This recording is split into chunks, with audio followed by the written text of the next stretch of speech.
Estimados estudiantes, muy buenas noches. Hoy 20 de junio, estaba programado, agendado, citado por el foro desde el día lunes la webconferencia de esta fase. Esta es la cuarta webconferencia y el tema que vamos a tratar es el análisis en funciones del tiempo. La actividad número 4, análisis en el dominio del tiempo. Ese es el tema que vamos a tratar en la webconferencia de hoy. Y para ese tema, pues quiero antes resaltar y recordar que tengo siempre atención sincrónica todos los lunes y los jueves de 8 a 9 de la noche. Siempre estoy disponible en el team por si hay dudas, por si hay inquietudes, por si hay alguna sugerencia o algo se le presenta a algún estudiante. Siempre me van a encontrar disponibles en el team los lunes y los jueves de 8 a 9 de la noche y le respondo inmediatamente al estudiante. Pero también quiero recordarles que el correo interno funciona, por ahí me han escrito varios estudiantes, le he dado respuesta, por los foros también, entonces hay una comunicación muy efectiva.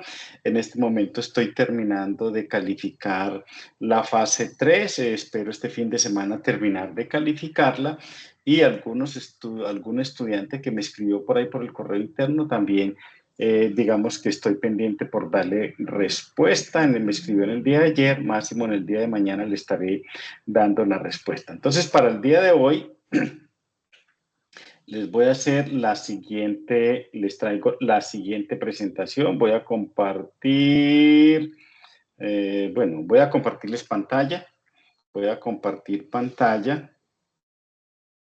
Voy a compartir, vamos a compartir la pantalla. Ahí, ahí estamos viendo, muchachos, la presentación, análisis en el dominio del tiempo, que esa es la conferencia del el día de hoy. Bueno, entonces, lo que traigo siguiente. Los sistemas dinámicos son sistemas que están cambiando en el tiempo. Entonces, lo que uno hace para mirar el comportamiento de un sistema que es dinámico en el tiempo es modelarlo. Y uno lo modela, estos son, digamos que, movimientos físicos se modelan a través de ecuaciones y esas ecuaciones me dan el comportamiento, ¿cierto? Entonces, tengo, por ejemplo, acá un sistema. Voy a aprovechar y voy a usar siempre un sistema de una planta y esa planta voy a decir que es una cafetera. Siempre me voy a referir a una cafetera donde se hace tinto. Y ese tinto, digamos que el tinto va a permanecer a 70 grados. Esa es la planta, esta es la cafetera. Y el controlador es el termostato que hace que el tinto permanezca caliente. Entonces, cuando la señal de entrada, digamos que es el encendido del termostato, ¿cierto? Que es el que va a controlar la resistencia interna para que la greca se caliente y aquí se está midiendo constantemente la temperatura del tinto. Entonces, si la temperatura del tinto ya llegó a 70, entonces esto lo que hace es una realimentación, este bloque de medición mide, hace la comparación en el controlador, llegó a 70 y el controlador inmediatamente manda una señal de que se apague la resistencia. Pero cuando la señal de salida del tinto está por debajo de 55 grados, por ejemplo, que ya el tinto se está poniendo frío, entonces lo que hace es mandar una señal el controlador para que se prenda la resistencia.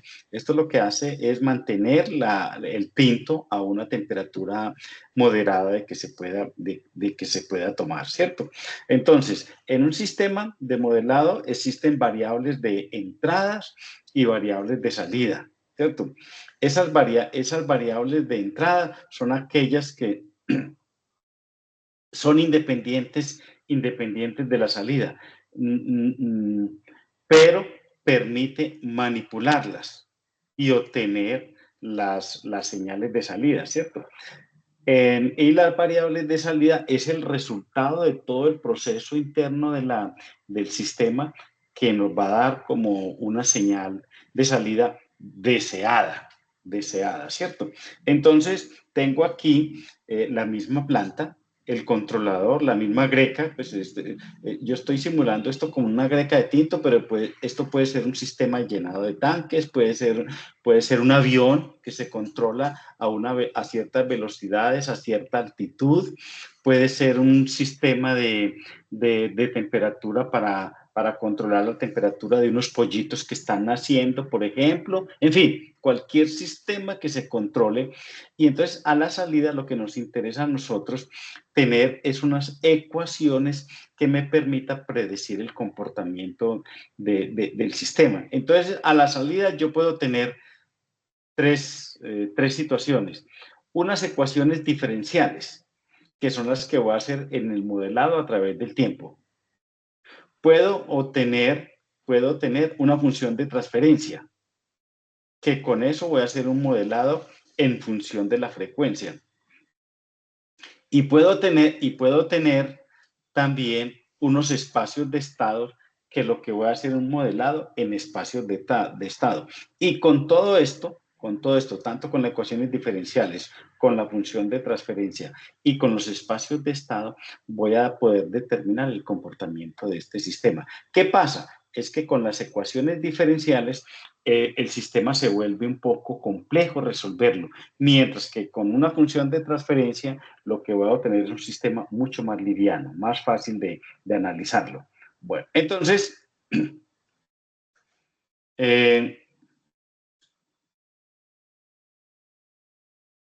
tenemos, bueno, en este sistema, cuando tengo las ecuaciones diferenciales, voy a tener un sistema de orden cero, o primer orden, o de segundo orden, o de un orden superior. Pues ya las ecuaciones diferenciales son de primer orden, de segundo orden, o de un orden superior cuando pasen el segundo orden, ¿cierto? Ahora, dependiendo de ese orden, es la complejidad de la solución de las ecuaciones. Pero ¿de qué va a depender ese orden? De los elementos almacenadores de energía que se tenga. Si tiene un solo elemento almacenador de energía, eso me va a dar una ecuación diferencial de primer orden. Si tiene dos elementos almacenadores de energía, me dará un sistema de segundo orden, y así sucesivamente. Entonces, para un ejemplo, vamos a mostrar un sistema mecánico. Recordemos que los sistemas mecánicos están regidos por la segunda ley de Newton. ¿Y qué dice la segunda ley de Newton? Que la sumatoria de fuerzas que actúan sobre un cuerpo en una dirección específica es directamente proporcional a la masa del cuerpo por la aceleración resultante en esa dirección. Eso si es un sistema traslacional. Si es un sistema rotacional, el sistema me muestra que la sumatoria de los torques que actúan alrededor de un eje dado es igual al momento de inercia alrededor de dicho eje multiplicado por la aceleración angular, ¿cierto? Eso es lo que tenemos, eso es la segunda ley de Newton. Entonces, un ejemplo, tengo un sistema masa-resorte. Un sistema masa-resorte es una pesa puede ser, supóngase que esto sea un ascensor, la masa es un ascensor que tiene un peso hacia abajo. El peso hacia abajo es cuando las personas se montan al ascensor, pero ese ascensor tiene un sistema de resorte, que es lo que hace que baje y suba el ascensor, se encoja el resorte y el amortiguador. Entonces, si yo hago un diagrama de cuerpo libre, diagrama de cuerpo libre, dibujo las fuerzas que actúan sobre la masa, pues hay una fuerza hacia abajo, que es el de las pesas, y hay una fuerza hacia arriba, la fuerza 1, que es la fuerza del resorte, y la fuerza 2, que es la fuerza del amortiguador. ¿cierto? La fuerza 1, como es un resorte, recordemos que está dada por la constante del resorte y el desplazamiento, mientras que la fuerza 2 está dada por la capacidad en función del desplazamiento. Entonces podemos plantear las ecuaciones y como tenemos dos elementos que almacenan energía, nos va a dar un sistema de segundo orden, que es lo que estamos mostrando aquí. Aquí mostramos que la fuerza es igual a la masa por aceleración. Volvemos a reemplazar la aceleración en función de la segunda. Recordemos que la aceleración es la segunda derivada del desplazamiento con respecto al tiempo. Reemplazamos las ecuaciones y lo que yo voy a tener es un sistema de segundo orden como el que yo muestro aquí. Entonces, digamos que eso es lo normal que se puede mostrar en un sistema de ecuaciones. Cuando hago el análisis en el dominio del tiempo, voy a tener algunos elementos para analizar. Por ejemplo, si tengo un condensador, la corriente en ese condensador está dada en función de la capacitancia de ese condensador por la derivada del voltaje con respecto al tiempo. La bobina, la inductancia de una bobina L, que es la inductancia de una bobina, ese voltaje en la bobina está dado por la inductancia, por la derivada de la corriente con respecto al tiempo.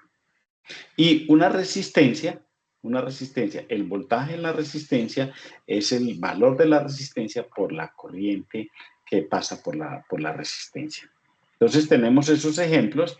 Y en los sistemas eléctricos, recordemos que aquí vamos para resolver un sistema eléctrico, vamos a utilizar la ley de Ohm, vamos a utilizar la ley de Watt, vamos a utilizar las mallas, vamos a utilizar los nodos, todos aquellos elementos que ya hemos visto en el curso de circuitos eléctricos, los tenemos en cuenta para resolver un circuito eléctrico, que es el ejemplo que vamos a poner aquí un poco más adelante para determinar las variables que definen el comportamiento del sistema. Ejemplo, entonces, aquí tengo un circuito con una sola fuente, una fuente de voltaje V1, que es la señal de entrada, una resistencia, una bobina, una inductancia, una bobina, una resistencia en paralelo con un condensador y una resistencia R3. Tengo dos mallas. Este circuito hay que resolverlo por mallas o por nodos. Yo he tomado la decisión de resolverlo por mallas, donde tengo identificado la malla 1, que voy a aplicar ley de voltaje de Kirchhoff, que es la suma de todos los voltajes es igual a cero, el voltaje en la resistencia, el voltaje en la bobina, el voltaje en este condensador y el voltaje en la resistencia es igual a cero para la malla 1 y para la malla 2 el voltaje en el valor de la resistencia es igual más el voltaje en el condensador es igual a cero, ¿cierto? O podemos decir que el voltaje en la resistencia 2 es igual al voltaje en el condensador 1 y ahí planteamos dos ecuaciones. Recordemos que un sistema de dos mallas me da un sistema de dos ecuaciones. Entonces tenemos la ecuación 1 y aplicamos ley de voltajes de Kirchhoff, que dice que el voltaje de la fuente es igual a la sumatoria de las fuentes, de los voltajes, de la caída de los voltajes que hay en cada uno de los elementos. Aplicamos ley de Ohm y lo que vamos a obtener es una ecuación diferencial de primer orden. ¿Por qué? Porque solamente tenemos, de segundo orden, perdón. De segundo orden porque tenemos en la malla 1 dos elementos almacenadores de energía. ¿Cuáles son los elementos almacenadores de energía? Esta bobina y este condensador. Y para la malla 2 tenemos un solo elemento almacenador de energía. Entonces, digamos que resolviendo esas dos ecuaciones que finalmente para la malla 1 tenemos esta ecuación y para la malla 2 tenemos esta ecuación. ¿Qué es esta ecuación? Esta ecuación es la ecuación diferencial que rige el comportamiento para la malla 1 y que rige el comportamiento para la malla 2. No lo voy a resolver porque la idea es no resolverlo, pero esta presentación les va a quedar a ustedes en el foro de tal manera que el estudiante pueda seguir el paso a paso y el detalle. Como tampoco, digamos que en la actividad se resuelven circuitos eléctricos, sino que se resuelven otro tipo de ecuaciones. Entonces, por eso no voy a profundizar, pero quería traer este ejemplo porque este ejemplo me muestra los elementos almacenadores de energía, me muestra cómo puedo tener una ecuación diferencial y ahorita más adelante volvemos a retomar este tema para de estas dos ecuaciones diferenciales poder aplicar la transformada de Laplace, ¿cierto? Entonces, el siguiente tema que sigue es la transformada de Laplace, ¿cierto? Que la transformada de Laplace es un operador especialmente que me sirve para, digamos que resolver una ecuación diferencial es un poco más complejo, pero aplicándole la transformada de Laplace a una ecuación diferencial voy a obtener una ecuación mucho más fácil de resolver, por decirlo así, y además también a través de la transformada de Laplace yo puedo obtener los polos y los ceros del sistema y puedo decir si el sistema es estable o el sistema es inestable. Entonces, la función de transferencia está definida en una función de f de t como la integral entre 0 y infinito de la función que estoy resolviendo por e a la menos st de t, ¿cierto? Donde f de t es la función en el tiempo que me están dando, f de s es la transformada de Laplace de f de t. S es una variable compleja. Recordemos que el plano complejo S está dado en función de sigma más JW, ¿cierto? J omega, donde W es la frecuencia angular del sistema, ¿cierto? Continuando con esto, entonces retomamos que la función de la transformada de Laplace tiene también unas características. Y una de las principales características es que es lineal, ¿cierto? Entonces, si es lineal, yo puedo multiplicar por un factor y la función de transferencia me queda multiplicada por ese factor, ¿cierto? Entonces, cumple varias funciones de la linealidad de la transformada de Laplace. Bueno, entonces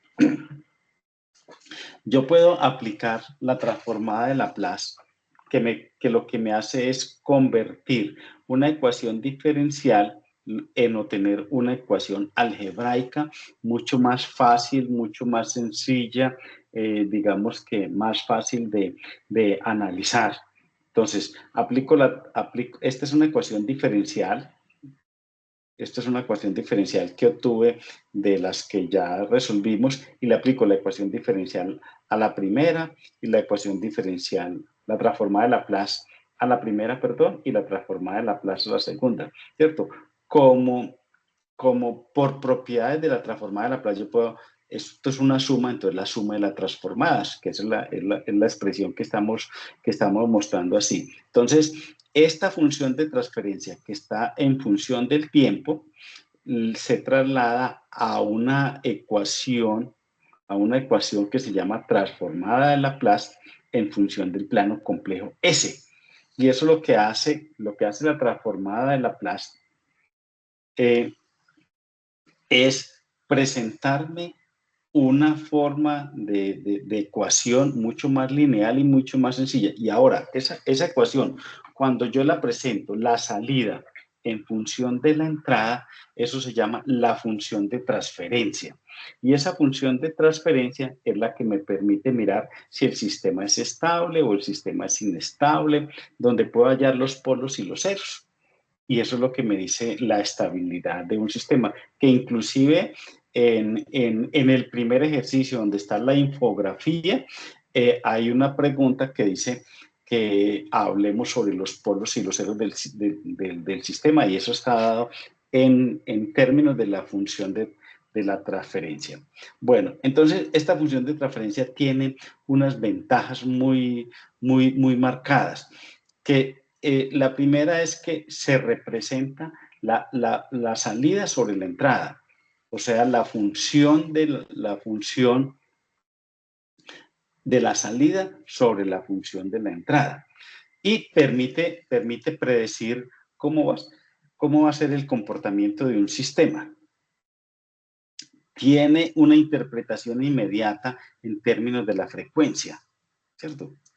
y además permite mirar la magnitud y la naturaleza de la señal de entrada, ¿cierto? Y digamos que con la función de transferencia en un sistema, cuando uno no puede obtener la función de transferencia, la puede obtener, cuando uno no lo puede obtener de manera matemática, la puede obtener de manera, ¿qué? Experimental. A través de unos datos excita el sistema y el sistema responde, toma los datos de ese sistema y con eso usted puede mirar si el sistema es estable o no es estable, ¿cierto? Eso nos permite la función de transferencia, ¿cierto? Obtenerlo de una manera experimental, obtengo la función de transferencia. Ahora, con esa función de transferencia, tiene un numerador y un denominador, o sea, la salida sobre la entrada. Entonces, el polinomio del numerador son los ceros del sistema. Y el polinomio, o sea, donde están las raíces del polinomio del denominador, son los polos del sistema, ¿cierto? Entonces, a manera de ejemplo, tengo aquí un sistema de primer orden, tau s más 1, k es una constante. Mire que la S está a la 1, pero un sistema de segundo orden donde tengo W sub n al cuadrado, S a la 2, ya ahí tengo S a la 2, 2 sigma W sub ns más W sub n al cuadrado. Un sistema de segundo orden y recordemos que los numeradores, las raíces del polinomio de numeradores me dan los ceros del sistema y las raíces del polinomio del denominador me dan los polos. Y los ceros y los polos del sistema me dan la estabilidad del sistema, ¿cierto? Y me dicen si el sistema es estable o el sistema es inestable. Aquí tenemos unos ejemplos de funciones de transferencia. Por ejemplo, esta es una función de transferencia de segundo orden. Esta es una función de transferencia de primer orden. Esta es una función de transferencia de orden superior, o sea, más de segundo orden. Esta es elevada a la 3, por ejemplo. Esta, por ejemplo, es primer orden, segundo orden y tercer orden, ¿cierto?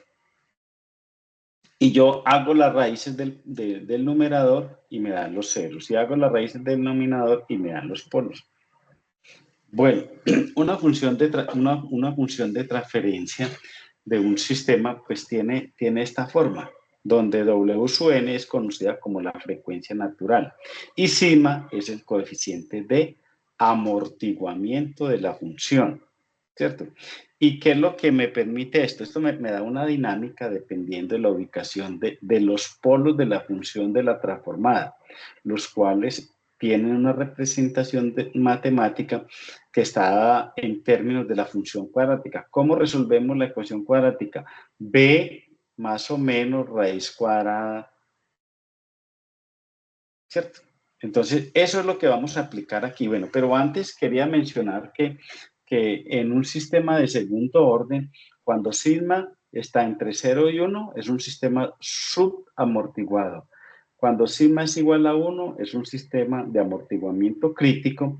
Y si sigma es mayor que 1, los polos reales del sistema se dice que es sobreamortiguado. Digamos que esto es como una información para mirar ese sistema de segundo orden, si es un sistema sobreamortiguado, críticamente amortiguado o sobreamortiguado. Una función, el valor del teorema final se emplea cuando se desea determinar el valor de una variable, cuando alcanza el régimen permanente. ¿Qué quiere decir el régimen permanente en un sistema? O sea, el sistema en estado estable, o sea, cuando ha transcurrido un determinado tiempo, ¿cierto? Entonces, cuando y tiende a infinito, o sea, el límite cuando S tiende a cero de H de S, ¿cierto? Entonces, ese valor. Entonces, tengo unos ejemplos, las ecuaciones 1 y 2 del sistema de las dos ecuaciones que tuvimos ahí, donde la entrada es el voltaje de la fuente 1 y la salida, se eligió la salida, el voltaje en el condensador. Pero yo también puedo elegir como la salida la corriente en la bobina, ¿cierto? Esa también puede ser una salida, ¿cierto? Y la entrada sí es el voltaje, porque es la variable independiente, no depende de nada la fuente del voltaje, vale 10 voltios, 15 voltios, 100 voltios, el voltaje que sea, no depende de nada. En cambio, el voltaje en el condensador sí depende de la entrada, que es el voltaje, el voltaje de la fuente y de otros parámetros asociados como el tiempo de carga y descarga del condensador, ¿cierto? Y la corriente en la bobina que depende del voltaje, el voltaje que haya pues en la bobina. Bueno, entonces resolviendo esas dos ecuaciones, aplicando lo que es el concepto de lo que es transformada de Laplace, vamos a hallar la función de transferencia. Aplicando transformada de Laplace, vamos a hallar, aplicamos transformada de Laplace a ambos lados, a un lado, a la ecuación 2 y al otro lado, y obtengo una ecuación en términos de S, en términos de S. Entonces, que esa es la ecuación 4, que es la ecuación que estamos mostrando aquí. Y aquí pues, lo resalto y que se debe tener en cuenta que para aplicarse, para aplicarlo en las ecuaciones, la salida se debe tener bien claro cuál es la salida y cuál es la variable de entrada. ¿Cierto? En solo, ¿para qué? Para que se debe tener en cuenta únicamente. Para la función de transferencia se debe tener la salida sobre la entrada y allí podemos explicar ya las ecuaciones. Bueno, entonces aquí tenemos la salida que elegimos el voltaje en el condensador y la entrada del voltaje en la fuente. Entonces tenemos las dos ecuaciones que ya hemos transformado, por decirlo así, de una ecuación en términos del tiempo a una en términos de S. Es una ecuación mucho más sencilla que vamos a expresar en términos de la salida sobre la entrada. Entonces, las ecuaciones, este es el análisis, terminando el análisis matemático, y voy a obtener la salida sobre la entrada, o sea, Y de S, la entrada es el voltaje de la fuente y la salida es en el voltaje en el condensador. ¿Cierto? Entonces, la salida que es el voltaje en el condensador se expresa como Y de S y la entrada que es el voltaje de la fuente se expresa como U de S. ¿Cierto? Entonces sería Y de S sobre U de S, que es lo que vamos a expresar aquí. Entonces de aquí lo que vamos a tener es una ecuación en términos de la salida sobre la entrada, que es lo que estamos expresando aquí. La salida U de S sobre la entrada, que es Y de S. Esta es una ecuación mucho más sencilla de resolver que la que tenía, que las ecuaciones diferenciales. Y cuando yo le hago los polos del numerador y los ceros cuando yo saco las raíces del numerador y las raíces del denominador y miro dónde me van a quedar ubicados y puedo hallar la estabilidad del sistema, ¿cierto? Teorema del valor final es cuando el sistema ya está estable, o sea, cuando el límite de S tiende a 0, reemplazo y me da 1, ¿cierto? Y yo puedo mirar si este sistema es estable o es inestable. Voy a hallar, entonces aquí tengo el plano complejo S, donde en el eje horizontal tengo sigma y en el eje vertical JW, y es un plano complejo S. Si las raíces están a la izquierda, el sistema es estable, creo que se estabiliza, y si están a la derecha, el sistema es inestable. Entonces, lo que voy a hacer es hallar las raíces de ese denominador. Y si son negativas, el sistema es estable, pero si son positivas, el sistema es inestable. Entonces, aplico el concepto de la función cuadrática que dice que x es igual a menos b más o menos raíz cuadrada de b al cuadrado menos 4ac sobre 2a. O sea, el concepto más elemental que un estudiante puede tener con respecto a sacar las raíces. Entonces, aplico ese concepto para sacar las raíces y encuentro que una raíz es igual a menos 0.05 y la otra raíz es igual a menos 3.05. O sea, como las dos raíces son negativas, el sistema es estable. Digamos que hasta ahí son los conceptos que tenía para explicarles en términos de las funciones de transferencia.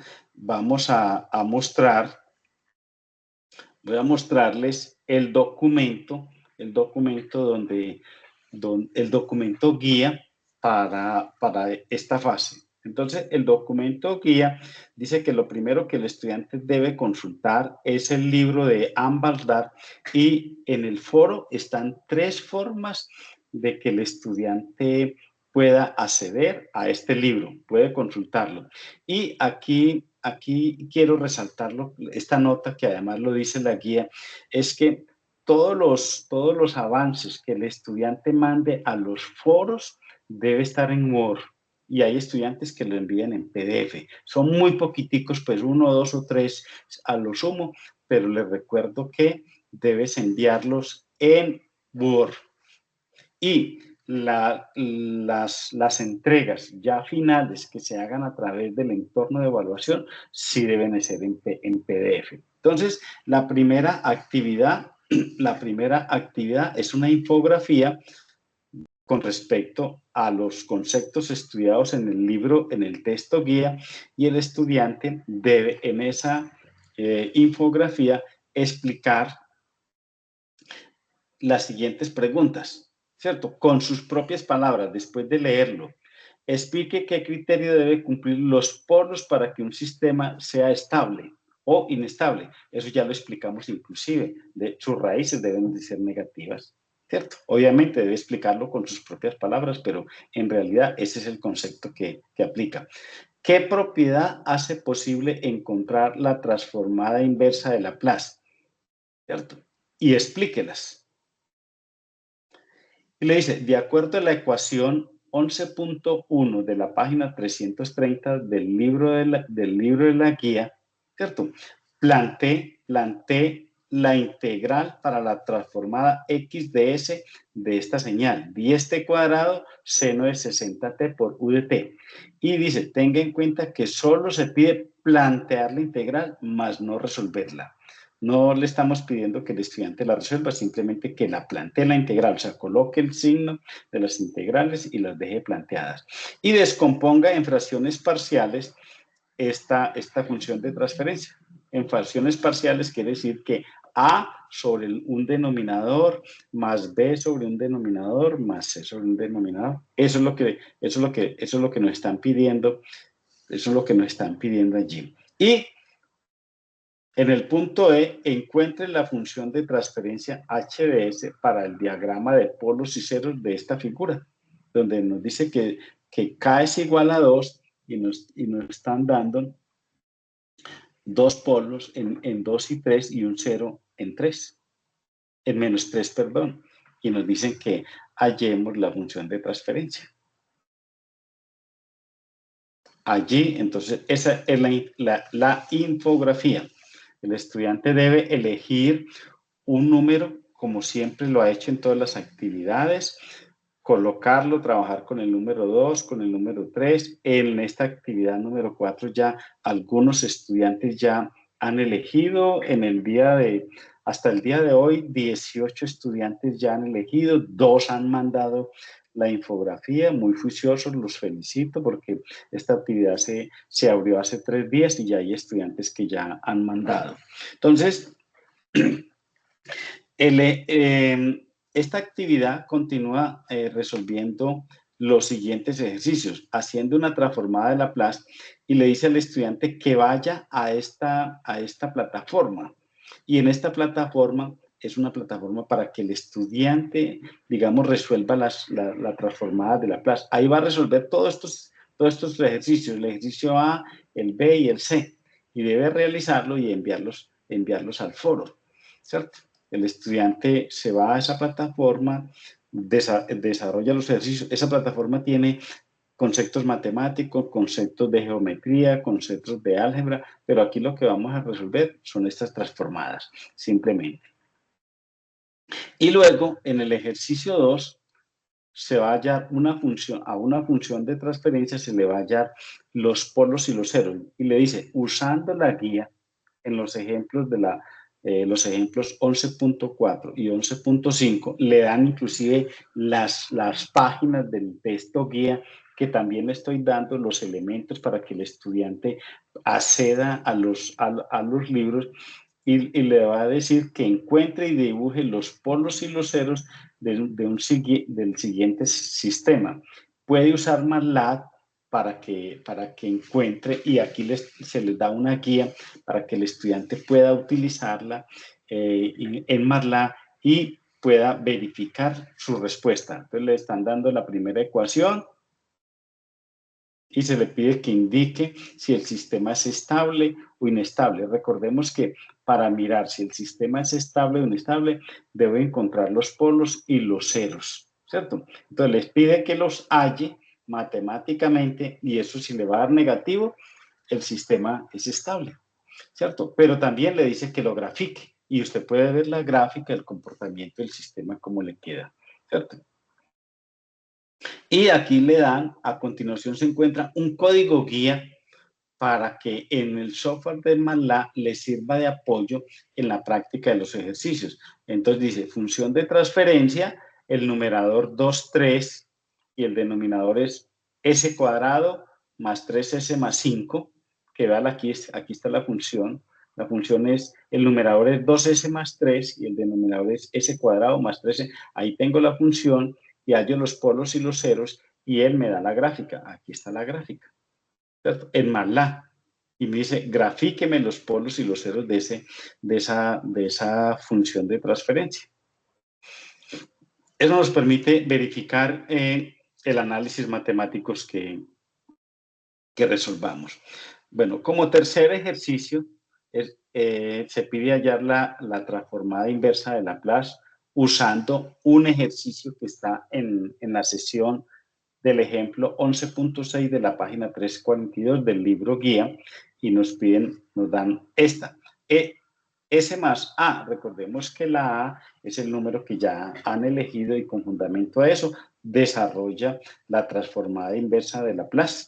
Hallar ese ejercicio, lleve todo eso a un documento en Word. Recordemos que hay que presentarlo haciéndole la introducción, haciéndole la portada, sacar las conclusiones al documento, las conclusiones al trabajo y finalmente la bibliografía. Las entregas del documento y la rúbrica de evaluación, cómo se le va a calificar al estudiante cuando entregue el documento, ¿cierto? Aquí está la rúbrica. La rúbrica, si el estudiante define todos los conceptos y los define bien, eso tiene 10 puntos máximo. Toda la actividad vale 110 puntos. Toda la actividad vale 110 puntos. Pero si el estudiante define los conceptos a través de la infografía, 10 puntos. Si hace el análisis matemático y práctico sobre la transformada Laplace, o sea, sobre los ejercicios que se entregan allí, va a obtener entre 25 en 30 puntos. 30 puntos.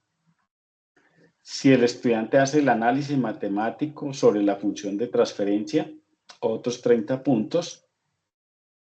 El análisis matemático de la transformada inversa, o sea, el ejercicio número 3, se le va a dar 20 puntos máximo. Participa en el foro, muchachos, fundamental la participación en el foro. Hay estudiantes que lo dejan para el último día de entrega, el último domingo a las 8 de la noche, están haciendo la primera participación en el foro. Yo llevo un control de los estudiantes que van participando en el foro, voy chuleando un listadito, voy llevando pues con el control para que lo tengan presente. Y finalmente el documento, el informe final. Entonces allí reposa pues como toda la actividad que van a realizar los estudiantes. Entonces, ¿qué hemos dado? ¿Qué hemos presentado? Hemos presentado, muchachos, voy a dejar de compartir. Bueno, hemos presentado, digamos que la guía, hemos hecho una presentación del documento que nos habla de los conceptos fundamentales de la transformada de Laplace, para qué nos sirve, para mirar si un sistema es estable o es inestable, pero también hemos explicado algunos conceptos matemáticos que nos permiten entender la actividad de esta fase. Yo espero que con esto le dé claridad a los estudiantes. Si algún estudiante, esta presentación va a estar disponible en el foro, la coloco en el foro, la grabación también está en el foro para que el estudiante tenga toda esa disponibilidad, toda esa ayuda. Pero recuerden, muchachos, que adicional a lo anterior, también estoy todos los lunes y los jueves de 8 a 9 de la noche. Disponible disponible en Team por si tienen algunas dudas, alguna inquietud. Cualquier dificultad que tengan, muchachos, usen el correo interno también o escríbanme por Team, que yo inmediatamente les doy respuesta, muchachos. Bueno, yo creo que hasta aquí estamos terminando la actividad. Muchísimas gracias. Una feliz noche para todos. Adelante, mucho ánimo y estamos en contacto.